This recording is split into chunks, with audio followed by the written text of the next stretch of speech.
नमस्कार. शिवशाही पैठणीमध्ये तुम्हा सर्वांचे पुन्हा एकदा स्वागत. आत्ता बघितलेल्या व्हिडिओमध्ये तुम्ही ह्या मॅडमने सुंदर सुंदर साड्यांचे कलेक्शन दाखवले.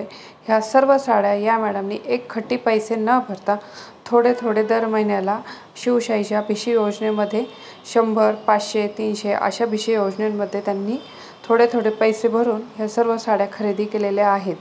आणि एवढ्या सगळ्या साड्या खरेदी करण्यासाठी त्यांना एकदम पैसे भरावे न लागल्याने त्यांना अगदी रिजनेबलमध्ये हे सुंदर साड्यांचे कलेक्शन मिळाले, जे त्यांच्या वॉर्डरोबमध्ये नक्कीच शोभून दिसणारे आहेत. तुम्हाला देखील असेच भिशी प्लॅनबद्दल अधिक माहिती हवी असेल, अशीच खरेदी करायची असेल तर स्क्रीनवर दिलेल्या नंबरवर संपर्क करा.